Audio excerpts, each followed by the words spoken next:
नमस्कार, जय जोहार।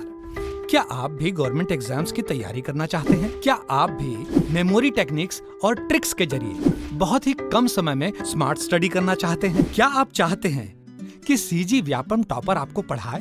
तो डाउनलोड करिए योगेंद्र साहू क्लासेस ऐप। यहाँ 10 से अधिक गवर्नमेंट एग्जाम्स क्रैक करने वाले और सीजी व्यापम टॉप करने वाले योगेंद्र सर सीजीपीएससी और सीजी व्यापम के अंतर्गत होने वाले सभी एग्जाम्स की तैयारी कराएं। तो डाउनलोड करिए Yogendra Sahu classes app to be the best, learn from the best.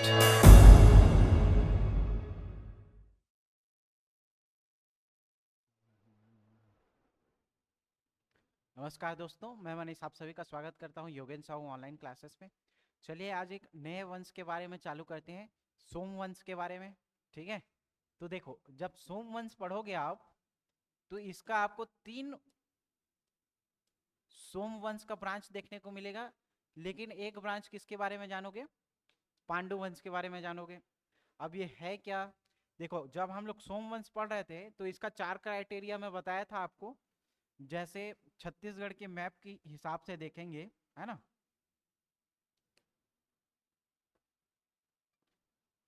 तो मैप के आधार पे जब आप देखोगे, ये आपका छत्तीसगढ़ है जी। मैप में देखो कैसे समझेंगे इसको। ठीक, तो जब मैप में देखोगे तो इस वाले रीजन में ये कौन सा एरिया है जी? ये कौन सा एरिया है आपका? कांकेर वाला एरिया। ठीक, ये कांकेर वाला, इधर कोंडागांव बस्तर वाला एरिया है। ठीक है, तो ये कौन सा एरिया है? कांकेर वाला एरिया। कौन सा एरिया? कांकेर वाला एरिया। यहां जब आओगे तो ये आपको मध्य छत्तीसगढ़ वाला इलाका है।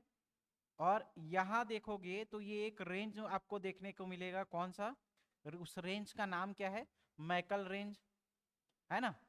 कौन सा रेंज है? मैकल रेंज। ये कौन सा एरिया है? कांकेर वाला एरिया है, ये मैकल है। और इधर आपका कौन सा एक जगह है जी? आपका उड़ीसा का जगह है, जहां से ये इसका सीमा लगा हुआ है छत्तीसगढ़ का। ठीक है, तो ये सब तो पढ़े होगे आप लोग। तो इसका 4 ब्रांच यही है। देखो, एक कौन सा? कांकेर के सोमवंश कहलाएंगे। एक कहाँ के सोमवंश कहलाएंगे? मैकल के सोमवंश कहलाएंगे। जबकि आपका जो दक्षिण छत्तीसगढ़ वाला भाग है, कौन सा वाला भाग? दक्षिण छत्तीसगढ़ वाला भाग, ये क्या कहलाएगा? आपका पांडु वंश कहलाएगा। ये क्या कहलाएगा? पांडु वंश कहलाएगा। ठीक है, तो इसको हम लोग क्या बोलेंगे? छत्तीसगढ़ के पांडु वंश कहलाएंगे। और ये उड़ीसा का एरिया है, तो ये क्या कहलाएगा? कलिंग के सोमवंश कहलाएंगे। कलिंग के क्या कहलाएंगे? सोमवंश कहलाएंगे। तो बात क्लियर हुई? क्या कहने की कोशिश कर रहा है? सोमवंश की 4 शाखाएं। पहला कौन सा? कांकेर के सोमवंश कहलाएगा। दूसरा मैकल के सोमवंश कहलाएंगे। तीसरा ये जो पांडु वाला इलाका है, तो पांडु वंश कहलाएगा। ये एक ही पांडु वंश है, छत्तीसगढ़ के पांडु वंश। ठीक है, या मध्य छत्तीसगढ़ के पांडु वंश कहेंगे इनको, या इसको क्या बोलेंगे? सिरपुर के पांडु वंश भी कहा जाता है। क्या कहा जाता है? सिरपुर के पांडु वंश भी कहा जाता है। ठीक है, ये वाला एरिया कौन सा है? कलिंग के सोमवंश। ठीक है, अब इसको लाइन ड्रॉ करके भी दिखाता हूं मैं आपको।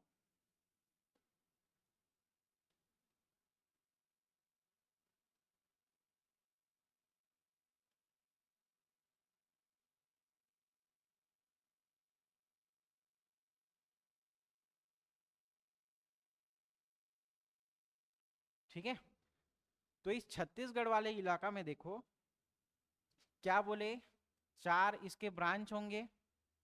3 ब्रांच किसके होंगे? 3 ब्रांच किसके होंगे जी? आपके जो सोमवंश हैं, सोमवंश के 3 ब्रांच। और एक कौन रहेगा? सिरपुर के पांडु वंश।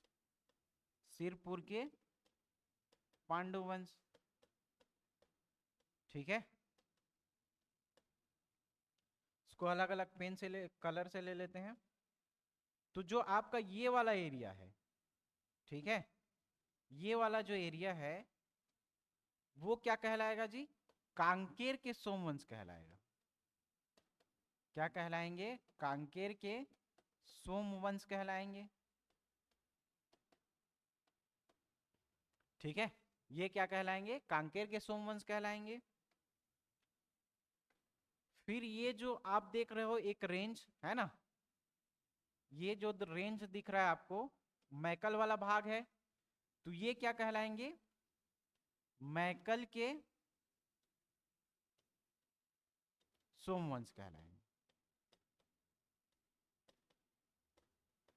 ये क्या कहलाएंगे? मैकल के सोमवंश कहलाएंगे। और जो आप ये वाला एरिया देख रहे हो, ये आपका मध्य छत्तीसगढ़ वाला इलाका है ना? कौन सा? सिरपुर वाला भाग। तो ये क्या कहलाएंगे? सिरपुर के पांडुवंश कहलाएंगे। क्या कहलाएंगे? सिरपुर के पांडुवंश कहलाएंगे। जबकि ये जो उड़ीसा वाला इलाका देख रहे हो आप, है ना, यहाँ पे एक जगह कौन आता है? कलिंग। तो कलिंग या अभी के जमाने में उसको क्या कटक कहा जाता है, तो कलिंग के सोमवंश कहलाएंगे। ये क्या कहलाएंगे? कलिंग के सोमवंश कहलाएंगे। ठीक है, तो इस आधार पे आप पूरे छत्तीसगढ़ को बांट सकते हो पांडु वंश के आधार पे। ठीक है, अब चलो एक एक करके समझते चलते हैं जी। तो सबसे पहले इंपॉर्टेंट इसमें क्या है ये देख लो। तो सबसे ज्यादा इंपॉर्टेंट आपको सिरपुर के पांडु वंश देखने को मिलेंगे। क्या कहलाएंगे? सिरपुर के पांडु वंश। ये ज्यादा इंपॉर्टेंट है आपके लिए, और क्वेश्चन यहीं से बनेगा, सिरपुर के पांडु वंश से। ठीक है, इसके प्रमुख शासकों का नाम आपको जानना है। ठीक है, दूसरा चीज इसके शताब्दी को लेकर के जानना है।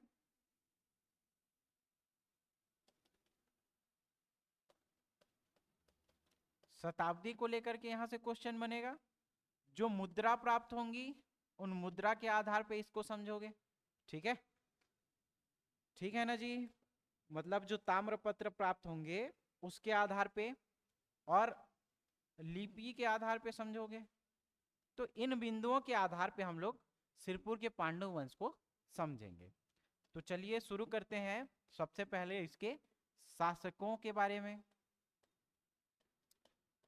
ठीक है, किसके? सिरपुर के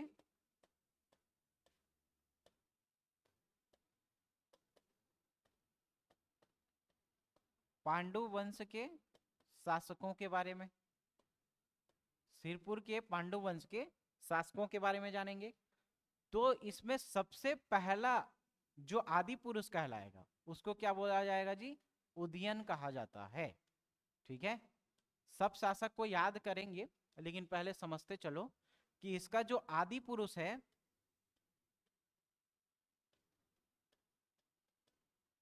आदि पुरुष है, उसको क्या कहा जाएगा? उदयन कहा जाएगा। इसके बाद एक शासक आता है ना, इंद्रबल। इसको क्या कहा जाता है? संस्थापक कहा जाएगा। इसको क्या कहा जाएगा? संस्थापक कहा जाएगा, इंद्रबल। अब इंद्रबल से ही 3 ब्रांच खुलता है, मतलब इसके 3 बेटे होते हैं। ठीक है, जिसको आप एनआरआई करके याद रखना। क्या याद रखोगे? एनआरआई याद रखना। एनआरआई मतलब नन्नराज प्रथम। ठीक है, नन्नराज प्रथम। आर से क्या याद रखना? रण केसरी याद रखना। रण केसरी, इसका पूरा नाम भवदेव रण केसरी है, याद रखना। क्या याद रखना? भवदेव रण केसरी याद रखना। आई से क्या याद रखना? आई से आप लोग इसको याद रखना, ईशान देव करके। ठीक है, आई से क्या याद रखना? ईशान देव।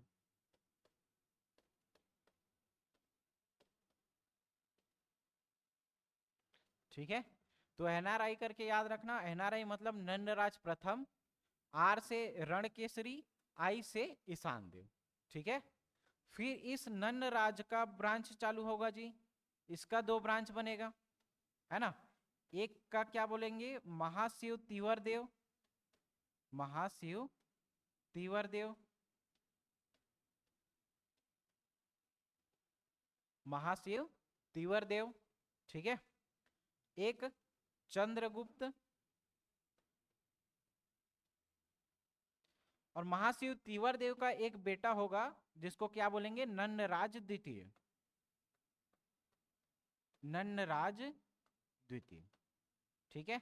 जब नन्नराज द्वितीय मर जाएगा तो इसका चाचा शासक बनेगा। इसका चाचा कौन है, चंद्रगुप्त, चंद्रगुप्त का बेटा हर्षगुप्त, और इसका बेटा कौन बनेगा, महाशिव तिवरदेव।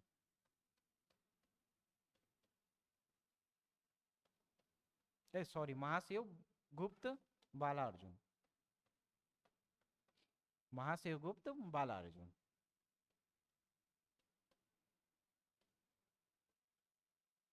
ठीक है।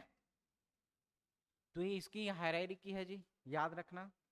मतलब प्रमुख शासकों के बारे में हम लोग देखेंगे तो इसका जो आदि पुरुष है वो क्या कहलाएगा, उदयन। इसका संस्थापक कौन कहलाएगा, इंद्रबल। इंद्रबल के 3 बेटे, तो इसका 3 ब्रांच खुलेगा, एनआरआई करके याद रखना। एनआरआई, एन से नन्नराज फर्स्ट, आर से रणकेसरी, आई से ईशान देव, ठीक है। नन्नराज फर्स्ट के 2 ब्रांच खुलेंगे, एक महाशिव तिवर देव और एक चंद्रगुप्त, ठीक है। चंद्रगुप्त, हर्षगुप्त, महाशिवगुप्त, बालार्जुन, चंद्रगुप्त, हर्षगुप्त, महाशिवगुप्त, बालार्जुन। इधर क्या याद रखोगे, महाशिव तिवर देव और उसका जो बेटा बनेगा नन्नराज द्वितीय बनेगा। जब इसकी मृत्यु हो जाएगी तो कोई शासक यहाँ पे इसका कोई बेटा नहीं होता, इसीलिए क्या होता है, जो नंदराज द्वितीय है उसके बाद शासक कौन बनेगा, चंद्रगुप्त उसका शासक बनेगा, ठीक है। कौन बनेगा, चंद्रगुप्त उसका शासक बनेगा जी, ठीक है। क्लियर, समझ में आया, आगे बढ़ें क्या। चलो, शासक हम लोगों ने देख लिया, है ना। तो शासक देखने के बाद हम लोग क्या बोलेंगे, इसके शताब्दी पे चर्चा करेंगे, इसके राजधानी पे चर्चा करेंगे, ठीक है। तो किन बिंदुओं के आधार पे इस पर चर्चा करेंगे वो देख लो।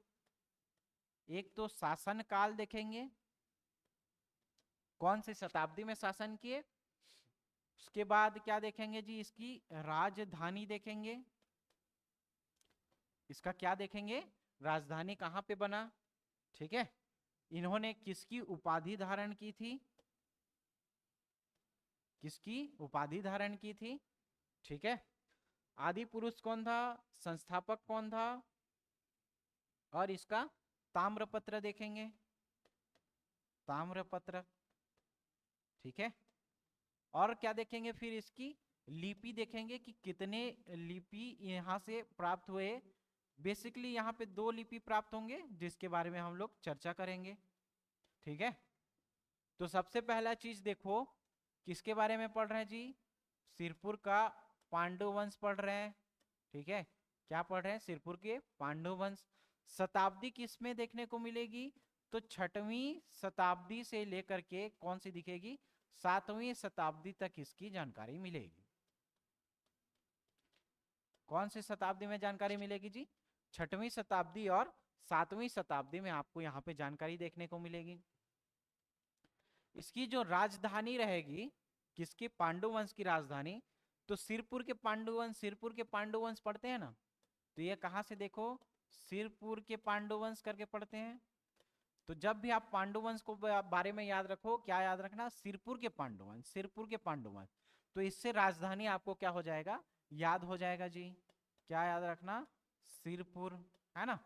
तो सिरपुर के पांडुवंश मतलब सिरपुर से। उपाधि किसके धारण करेंगे, तो पांडुवंश, प से प याद रखना, पांडुवंश प से प मतलब परम भागवत, प से प याद रखना मतलब परम भागवत की उपाधि धारण करेंगे, ठीक है।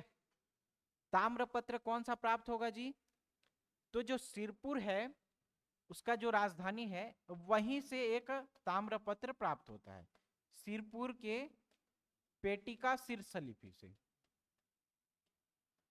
पेटिका शीर्ष लिपि से प्राप्त होगा, ठीक है। पेटी का शीर्ष लिपि एक ताम्रपत्र प्राप्त होगा कहाँ पे, सिरपुर में। तो देखो एक पेटी का शीर्ष लिपि याद हुआ ना आपको, बस इसी को यहाँ पे कॉपी पेस्ट कर देना। तो यहाँ पे लिपि दो टाइप के मिलेंगे, एक तो पेटी का शीर्ष लिपि कहाँ पे, ताम्रपत्रों में, ठीक है। एक शिलालेख में प्राप्त होगे जिसको क्या बोलेंगे, किलाक्षर लिपि, ठीक है। ताम्रपत्रों में पेटी का शीर्ष लिपि और शिलालेखों में, शिलालेख में किलाक्षर,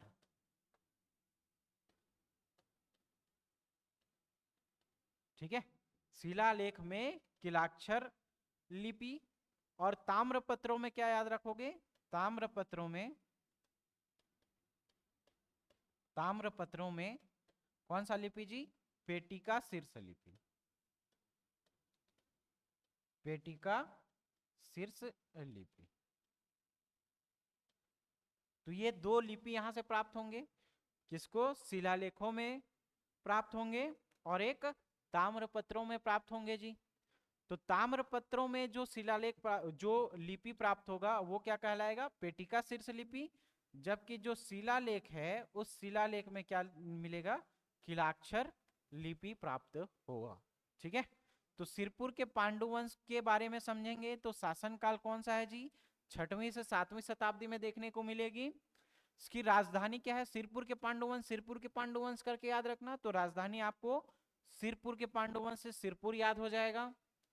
उपाधि किसकी धारण करेंगे, तो पांडुवंश प से प याद रखना, पांडुवंश प से प मतलब पांडुवंश परम भागवत, पांडुवंश परम भागवत करके याद रखना। ये क्या हो जाएगा, उपाधि।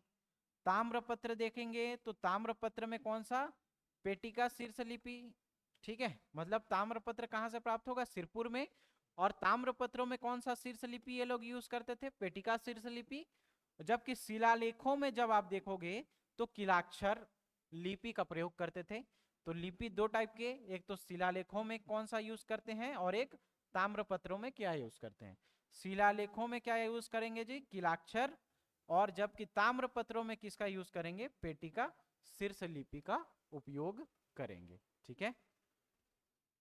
समझ में आया, ताम्रपत्रों में पेटी का शीर्ष लिपि का उपयोग करेंगे। तो इस सिरपुर के पांडुवंश के बारे में हो गई जानकारी आपको। ये सिर्फ जानकारी है ना भाई, इसके बाद हम लोग इसके पहले शासक भी देखे थे, ठीक है। तो शासकों को एक बार फिर से देख लेते हैं, बार बार रिवाइज करोगे आपको याद होगा। तो शासक देखो, शासक देखो एक बार फिर से। शासक में सबसे पहले उदयन के बारे में समझा था हम लोगों ने। उदयन क्या था, यहाँ का आदि पुरुष था। उदयन क्या था जी, आदि पुरुष था। उदयन के बाद एक कौन आएगा, इंद्रबल। इंद्रबल क्या होगा जी, संस्थापक होगा। इसके 3 ब्रांच खुलेंगे है ना, इसके 3 ब्रांच खुलेंगे। एनआरआई करके याद रखना। एनआरआई क्या है, नन्नराज प्रथम, नन्नराज प्रथम। आर से रणकेसरी, आर से रणकेसरी। आई से क्या याद रखना, ईशान देव। आई से क्या याद रखना, ईशान देव, ठीक है। नन्नराज प्रथम का एक पुत्र होगा, ठीक है। क्या होगा जी, महाशिव तीवर देव। इसके 2 ब्रांच खुलेंगे, इसके 2 ब्रांच खुलेंगे।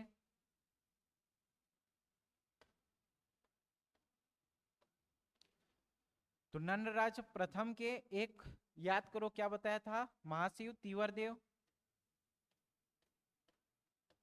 इसके बाद इसका बेटा बनेगा जो कौन होगा, नन्नराज द्वितीय होगा। नन्नराज द्वितीय होगा जी, नन्नराज द्वितीय होगा। तो इसका और एक ब्रांच कौन सा, चंद्रगुप्त,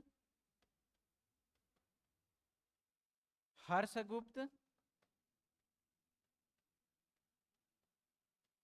और एक कौन होगा, महाशिवगुप्त बालार्जुन। एक कौन हो जाएगा, महाशिवगुप्त बालार्जुन, ठीक है। तो ये इसके शासक हैं जी। इसको एक बार फिर से आप लोग रिवाइज करना क्योंकि ये जरूरी है। अगर ये याद हुआ तो इसके बाद बाकी आगे की चीज हम लोग समझते जाएंगे। मतलब अब डिटेल से चालू करेंगे एक एक शासकों के बारे में, ठीक है। तो देखो, तो पहला शासक कौन था जी? पहला शासक अभी हम लोगों ने देखा उदयन के बारे में, है ना। और उदयन को ही क्या कहा जाएगा? इसका आदि पुरुष कहा जाएगा। किसके बारे में? उदयन के बारे में। उदयन को क्या कहा जाएगा? इस काल का, मतलब इस वंश का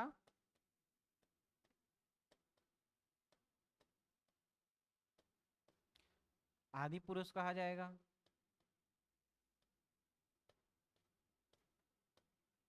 ठीक है, इस काल का क्या कहा जाता है? आदि पुरुष कहा जाता है। किसको? उदयन को। इसकी जानकारी कहाँ से प्राप्त होती है आपको कि ये यहाँ का आदि पुरुष है ना। तो इसके बारे में जानकारी आपको जो कालिंजर शिलालेख है, कालिंजर शिलालेख, यहां से इसके बारे में जानकारी प्राप्त होगी। तो कौन सा शिलालेख? कालिंजर शिलालेख। याद कैसे करोगे? तो कालिंजर से काली, है ना, काली मतलब छत्तीसगढ़ी में बोलते हैं ना कल परसों वाला, तो वही काली, है ना। तो काली क्या हुई? सूर्य उदय हुई, ऐसे याद रखना, ठीक है। तो देखो जैसे शाम का वक्त है, शाम के वक्त में सूर्य ढल जाएगा, है ना, रात के टाइम में सूर्य ढल जाएगा। तो उसी टाइम चर्चा करोगे तो क्या बोलेंगे? कल फिर से सूरज निकलेगा, है ना, या उदय होगा। तो काली सूर्य उदय हुई, याद रखना ऐसे, ठीक है।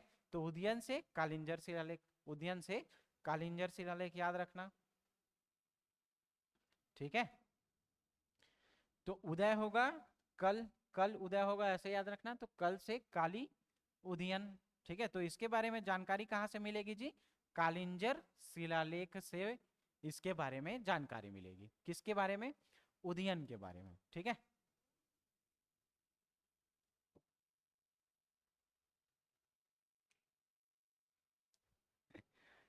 किसके बारे में? उदयन के बारे में जानकारी मिली आपको कालिंजर शिलालेख से, ठीक है।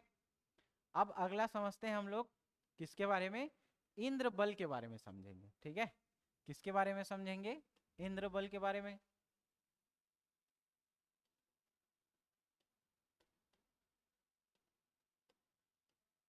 किसके बारे में समझते हैं जी? इंद्रबल के बारे में। तो ये इंद्रबल कौन था जी? इस वंश का संस्थापक था, है ना। इंद्रबल कौन था? इस वंश का संस्थापक था, ठीक है। तो इंद्रबल से क्या याद रखेंगे? ये क्या था? इस वंश का संस्थापक था, ठीक। समझ में आया?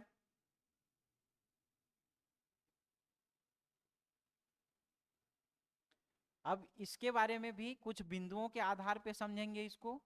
तो इसके बारे में पहला चीज क्या याद रखेंगे? किस ताम्र पत्र से इसके बारे में जानकारी प्राप्त होगी? किसके? इंद्रबल की। तो इंद्रबल क्या था? पहले तो ये चीज याद रखना कि इस वंश का वास्तविक संस्थापक था, यह संस्थापक था इंद्रबल। इसके बारे में एक ताम्र पत्र प्राप्त होगा, कहां से? मलगा बिलासपुर में, मलगा बिलासपुर में, ठीक है। कहां से प्राप्त होगा इंद्रबल के बारे में? तो याद कैसे करेंगे कि ताम्रपत्र यहां से प्राप्त हुआ है? तो बल लगा करके याद करते हैं ना, थोड़ा बहुत तो बल लगा यार, जो काम कर रहे हैं, है ना, फोर्स कर रहा है उसमें बल लगा बोल रहे हैं, ठीक। जब तक उसमें विस्थापन न हो तो वो कार्य नहीं करा, ये सब कॉन्सेप्ट साइंस में नहीं घुसते। क्या बोलते हैं? बस बल लगा बोलते हैं ना, ठीक। तो बल लगा से, बल लगा से याद रखना ताम्रपत्र में मलगा ताम्रपत्र। ताम्रपत्र में क्या? मलगा ताम्रपत्र। ये कहां से प्राप्त होगा? बिलासपुर में प्राप्त होगा जी, ठीक है। ताम्रपत्रों के बारे में समझा, ठीक है। अब ये क्या करेगा? एक जगह की स्थापना करेगा, एक जगह की स्थापना करेगा या एक शहर बसाएगा। इंद्रबल है ना, उसी के नाम से एक शहर बसाएगा, कौन सा? इंद्रपुर। वही इंद्रपुर आज के टाइम का क्या है? खरौद है, खरौद है, ठीक। तो खरौद के बारे में समझते हो ना, 1.25 लाख चावल का मंदिर, है ना। तो यही 1.25 लाख चावल का मंदिर कहाँ है? खरौद। इसको क्या कहा जाता है? छत्तीसगढ़ का काशी कहा जाता है। तो ये तो आपको पता होगा खरौद के बारे में, ठीक है। तो इसको क्या कहा जाएगा? स्थापना किसको करेगा? इंद्रपुर। इंद्र बल है, तो उसके आगे पुर लगा के एक शहर बसाएगा जी। तो एक नगर या एक शहर बसाएगा, कौन सा शहर? इंद्रपुर शहर नाम का बसाएगा, जो वर्तमान का क्या कहलाता है? खरौद कहलाता है।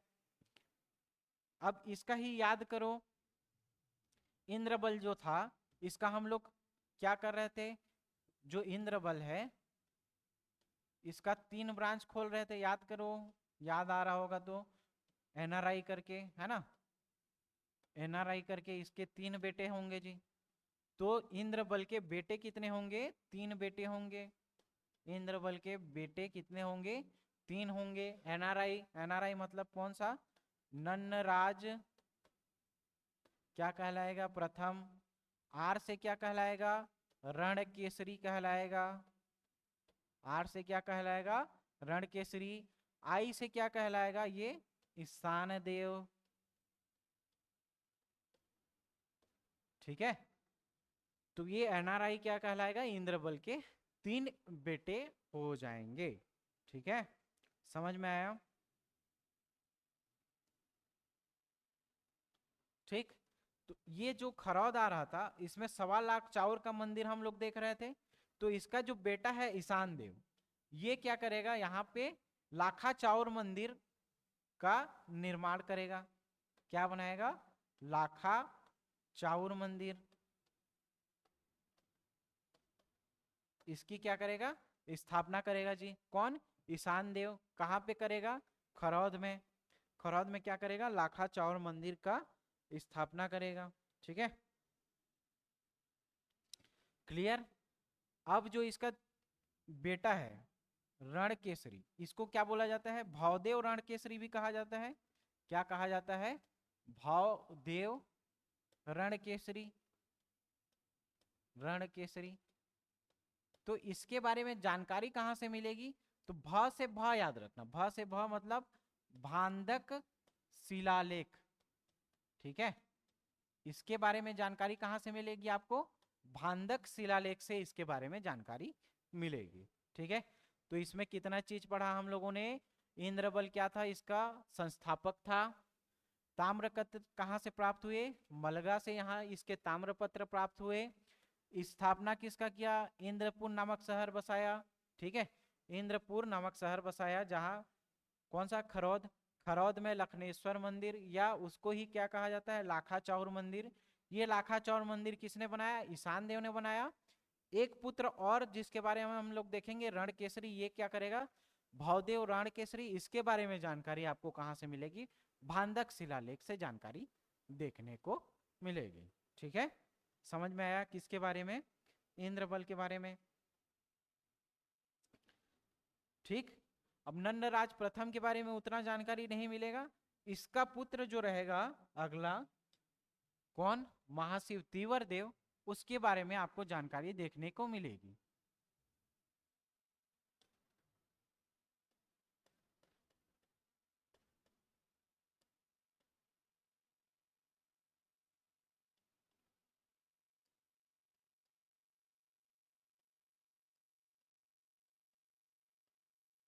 किसके बारे में पढ़ोगे जी? महाशिव तीवर देव।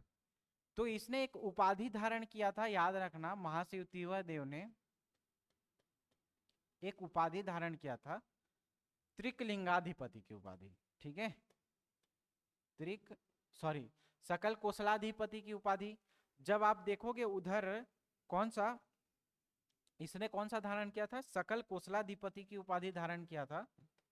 तो सकल कोसलाधिपति की उपाधि 2 ही लोग धारण करेंगे, उसको बताऊंगा मैं कौन है, और एक शासक।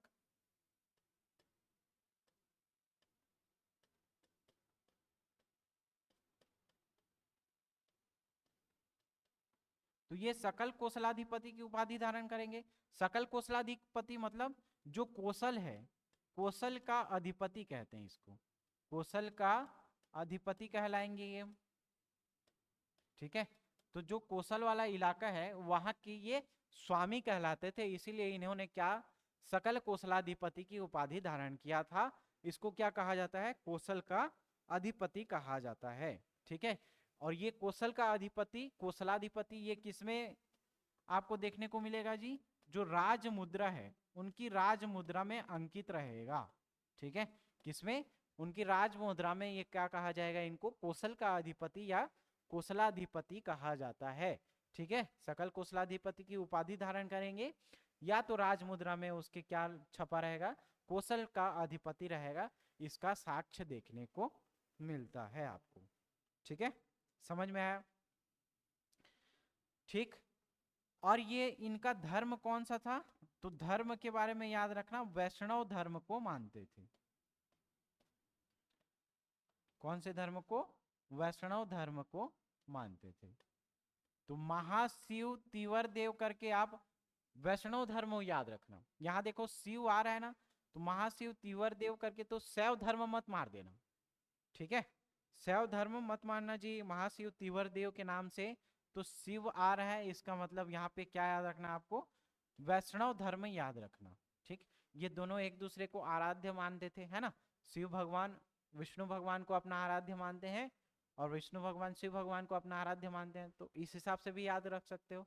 तो महाशिव तीवर देव शैव है, इसका मतलब आपको यहाँ पे वैष्णव धर्म लेकर के चलना है। ठीक है, समझ में आया? अब हम लोग कैसे समझते हैं इनको, ताम्रपत्र के आधार पे। ठीक है, तो इनका जानकारी प्राप्त होगा कहीं ना कहीं, तो इसके आधार पे आप क्या देखोगे, ताम्रपत्र देखोगे। ठीक है, ताम्रपत्र, 3 ताम्रपत्र देखने को मिलेंगे जी। एक तो राजिम का देखने को मिलेगा, कौन सा, राजिम का, दूसरा बालोद का और तीसरा बोंडा नाम का। ठीक है, तो 3 यहाँ पे ताम्रपत्र देखने को मिलेंगे।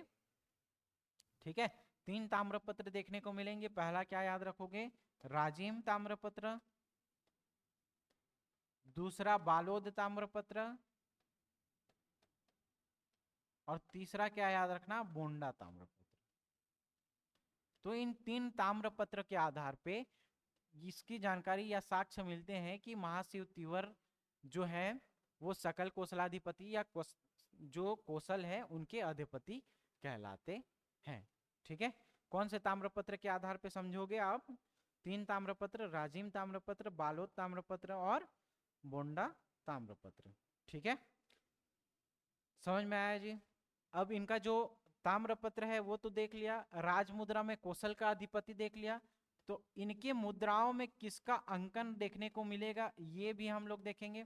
ठीक है, इनका जो मुद्रा है उसमें एक लोगो, एक चिन्ह रहेगा। ठीक है, कौशल का अधिपति तो कहलाएंगे ही कहलाएंगे राजमुद्रा के आधार पे। इसमें एक गरुड़ का क्या करते हैं, ये चित्र उत्कीर्ण करवाया जाता है। तो इनके मुद्रा में कौशल का अधिपति रहेगा, उसके जस्ट नीचे गरुड़ का चिन्ह ये क्या करेंगे, अंकित करवाते हैं, गरुड़ का चिन्ह।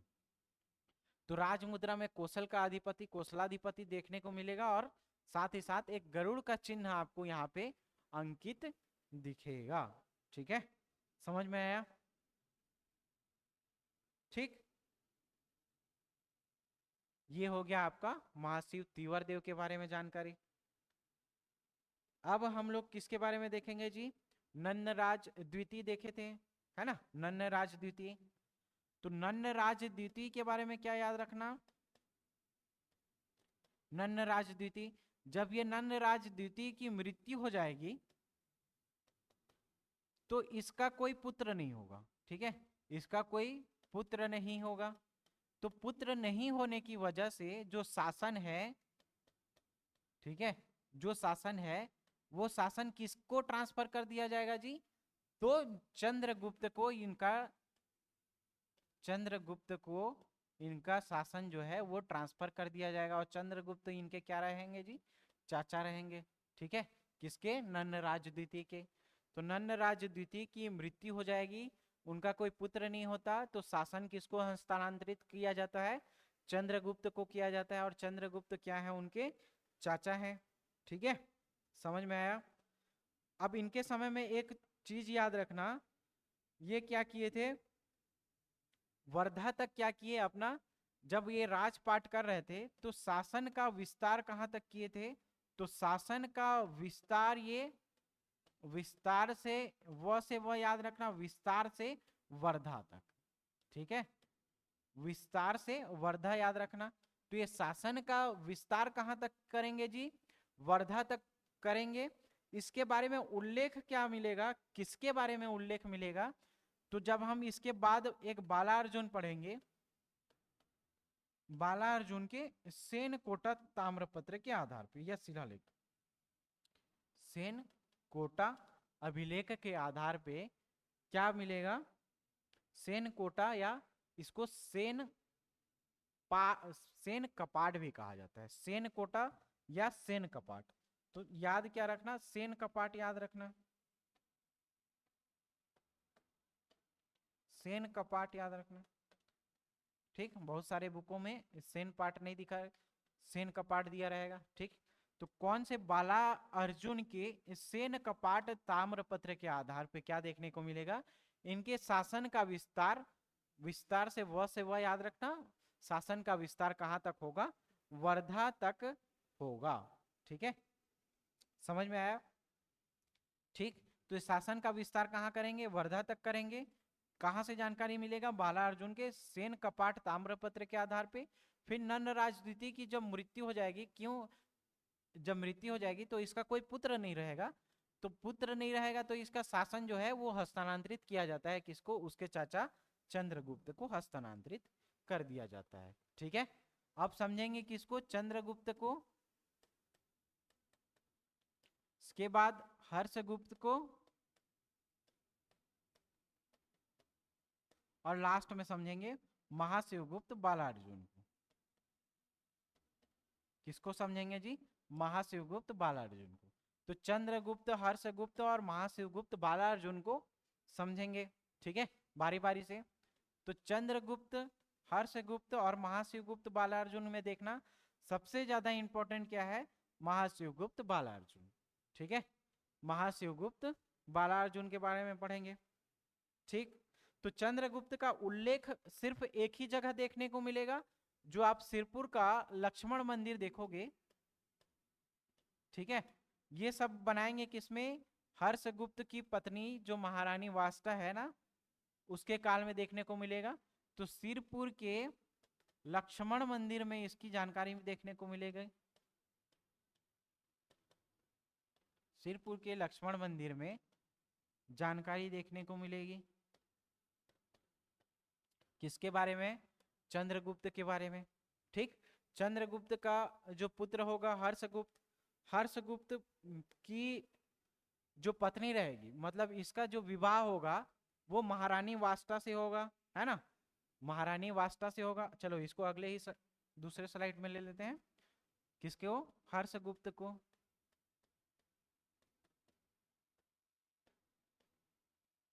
हर्षगुप्त की पत्नी का नाम क्या है जी, हर्षगुप्त की पत्नी का नाम महारानी वास्ता है।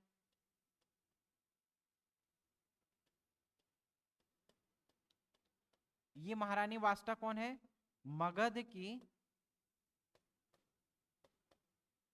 मौखरी वंश के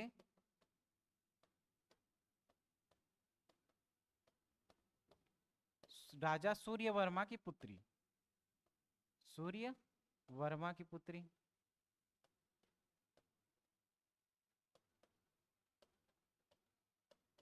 ठीक है, इससे क्या करते हैं, हर्षगुप्त विवाह करते हैं जी।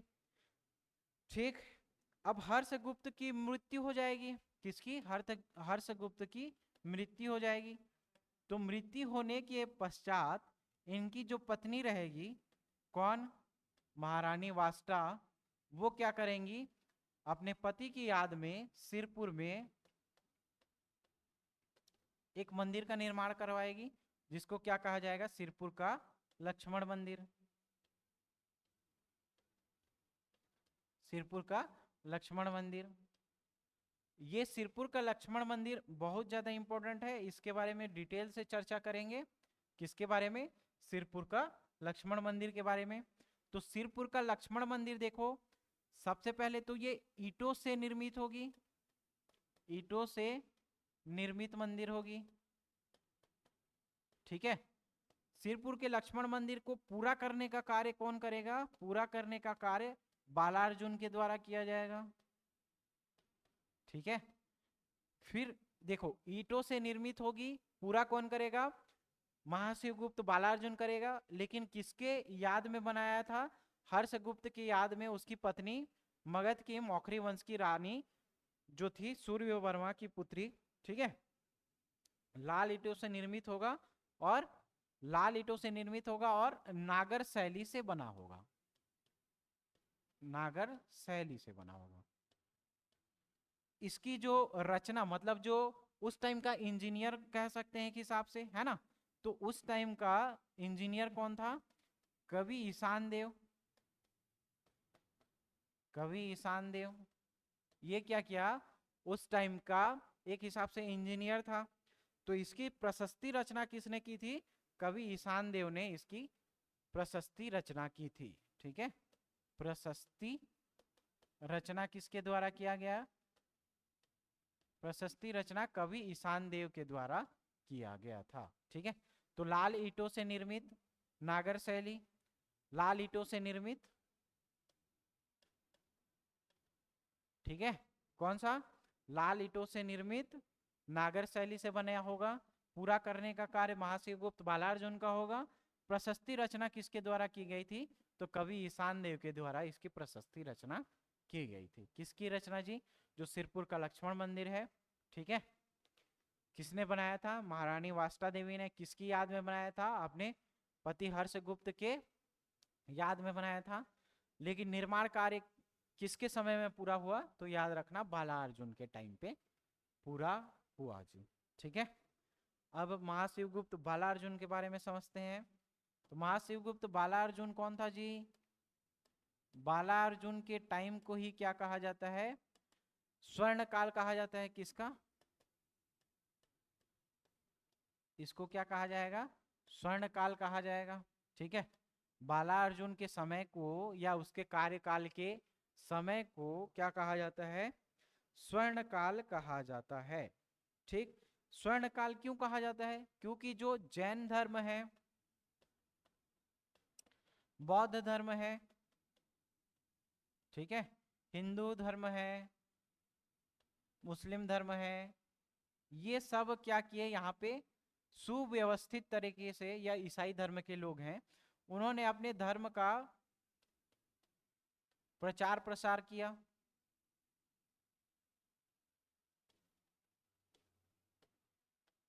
धर्म का प्रचार प्रसार आसानी से किया, है ना।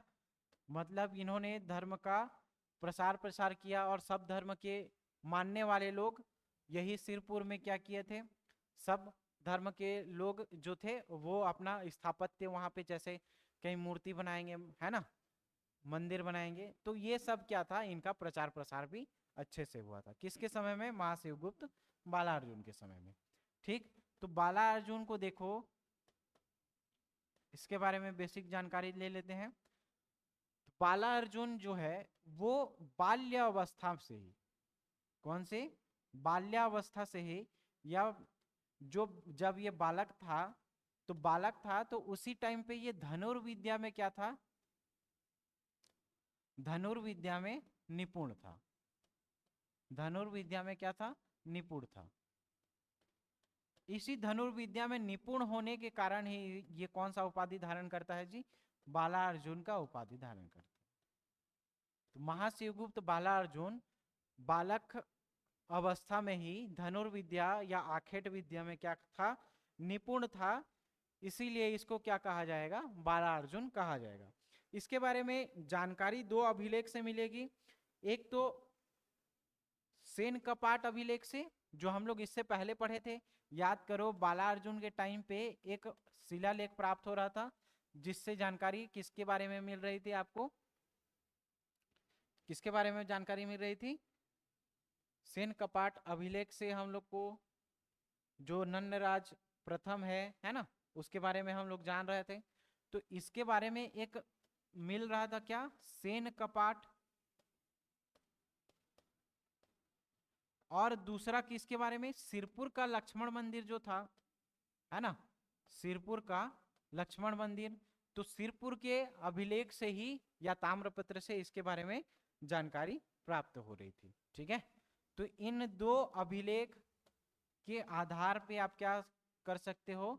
इसके बारे में जानकारी एकत्रित किया जाता है। किसके बारे में? महाशिवगुप्त बालार्जुन के बारे में। धनुर्विद्या में निपुण था, इसीलिए इसको क्या कहा गया? बालार्जुन कहा गया। इसमें सभी धर्म के लोग क्या करेंगे, प्रचार प्रसार करेंगे, इसीलिए इसके शासन काल को क्या कहा जाएगा, स्वर्ण काल कहा जाएगा। इसके शासन काल को क्या कहा जाएगा, स्वर्ण काल कहा जाता है। ठीक है, स्वर्ण काल कहा जाता है। अब इसके समय में एक जो यात्री है 639 में क्या होता है कि एक यात्री आता है ना, हुएन सांग।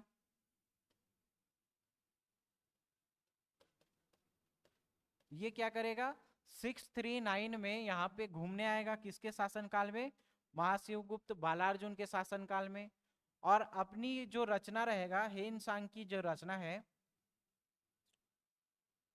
ठीक है, अपनी रचना में छत्तीसगढ़ को क्या नाम देगा जी, अपनी जो रचना रहेगी उसका नाम क्या है, सी यू की। इसमें छत्तीसगढ़ को क्या कहाएगा, ये किया सलो कहा जाएगा। छत्तीसगढ़ को क्या बोलता है ये, उस टाइम पे कोसल था तो कोसल का नाम ना लो के वो क्या बोलेगा, कियासलो बोल देगा। ठीक है, वैसे ही फॉरेनर लोग का लैंग्वेज कुछ दूसरा जाता है ना, तो कियासलो को, कोसल को ये क्या बोल देगा, कियासलो बोल देगा। ठीक है, तो ये इसके आधार पे बालार्जुन के बारे में जानकारी देखने को मिलती है। ठीक है, समझ में आ गया। ठीक है जी, अब अभिलेख तो हम लोगों ने देख लिया। अब इसके संबंध में क्या प्राप्त होगा जी, कुछ ताम्रपत्र भी प्राप्त होगा। तो इसमें देखना, महाशिवगुप्त बालार्जुन का 3 ताम्रपत्र देखने को मिलेगा, एक सिरपुर से, मल्हार से और बोदा से। ठीक है, तो 3 ताम्रपत्र इसको देखने को मिलेगा। कौन कौन से 3 ताम्रपत्र होंगे, एक तो सिरपुर से, एक मल्हार से और एक बोदा से। ठीक, कहा, बोंदा से। तो ये 3 ताम्रपत्र मिलेंगे, सिरपुर, मल्हार और बोंदा। ये 3 ताम्रपत्र क्या होंगे, इसके शासन काल में प्राप्त होंगे। तो सिरपुर से कितने मिलेंगे जी, तो 27 यहाँ पे आपको क्या मिलेंगे, देखने को मिलेंगे 27 ताम्रपत्र। ठीक है, सिरपुर से 27 ताम्रपत्र देखने को मिलेंगे, मल्हार ताम्रपत्र और बोंदा ताम्रपत्र देखने को मिलेंगे जी। ठीक है, फिर इसके शासन काल को क्या कहा जाता है, स्वर्ण काल कहा जाता है। तो स्वर्ण काल क्यों कहा जाएगा, क्योंकि इसमें बौद्ध, जैन, हिंदू, इन सब की क्या हो गई, मूर्ति प्राप्त हुई, मंदिर प्राप्त हुई। इसी आधार पे इसको क्या कहा जाएगा, इसका स्वर्ण काल कहा जाएगा। ठीक है, किसके शासन काल को, जो महाशिवगुप्त बालार्जुन है उनके शासन काल को इसको क्या कहा जाएगा, स्वर्ण काल कहा जाएगा। क्यों, क्योंकि यहाँ पे देखो 27 ताम्रपत्र सिरपुर से, मल्हार से और बोंदा से यहाँ से प्राप्त हुए। ठीक है, तो ये किसके बारे में था, सिरपुर के पांडु वंश के बारे में। तो इसका जो हम लोग ब्रांच देख रहे थे, ठीक है, याद करो, ब्रांच देख रहे थे, तो इसका जब छत्तीसगढ़ का मैप बनाए थे तो उसमें हम लोगों ने समझा था। ठीक है,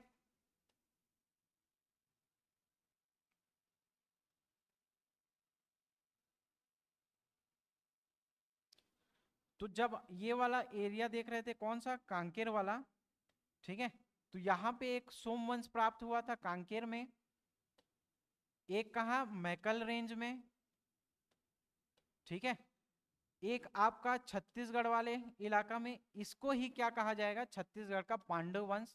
यही आपके लिए इंपॉर्टेंट था, क्वेश्चन यहीं से पूछता है, कहां से, छत्तीसगढ़ के पांडु वंश से। ठीक है, उड़ीसा के सोमवंश से, मैकल के सोमवंश से, कांकेर के सोमवंश से ना के बराबर क्वेश्चन पूछता है। उड़ीसा के सोमवंश से एक उपाधि पूछेगा, त्रिकलिंगाधिपति की उपाधि। तो त्रिकलिंगाधिपति की उपाधि किसने धारण की थी, तो उड़ीसा के सोमवंशी शासक ने धारण की थी। ये एक चीज याद रखना। बाकी मैकल, कांकेर और आपका उड़ीसा, ये आपके लिए उतना इंपॉर्टेंट नहीं है, क्योंकि यहां से क्वेश्चन चाहे पीएससी हो चाहे व्यापम हो, ये ना के बराबर क्वेश्चन पूछते हैं। तो आपको पढ़ना किसके बारे में है, छत्तीसगढ़ के पांडु वंश के बारे में आपको ज्यादा पढ़ना है। ठीक है, उड़ीसा का एक ही क्वेश्चन, यहाँ से एक ही क्वेश्चन अभी तक पूछा गया है। उड़ीसा के सोमवंशी शासक जो है कौन सी उपाधि धारण करते हैं? तो त्रिकलिंगाधिपति की उपाधि धारण करते हैं। ये एक ही क्वेश्चन पूछा गया है। बाकी यहाँ से कांकेर के और मैकल के और उड़ीसा के कलिंग वंश सोमवंश से यहाँ से अभी तक क्वेश्चन पूछा नहीं गया है। ठीक है, तो आपको पढ़ना क्या ज्यादा जरूरी है? छत्तीसगढ़ के जो पांडु वंश हैं या सिरपुर के जो पांडु वंश हैं उसके बारे में आपको ज्यादा जानना जरूरी है, जिसको हम लोगों ने डिटेल से समझा है। ठीक है, समझ में आ गया? इसके बाद हम लोग मध्यकालीन छत्तीसगढ़ का इतिहास चालू करेंगे। प्राचीन इतिहास यहाँ तक खत्म होता है। आप लोग हर वीडियो को थोड़ा रिवाइज करके देखते जाओ। सबको ट्रिक वाइज हमने पढ़ाया हुआ है। हर शासकों का नाम का आपको कैसे याद करना है इसका भी ट्रिक पढ़ाया हुआ है। ठीक है, तो इसके बाद हम लोग चालू करेंगे मध्यकालीन छत्तीसगढ़ के इतिहास को। ठीक है, आज की क्लास यहाँ तक है। धन्यवाद।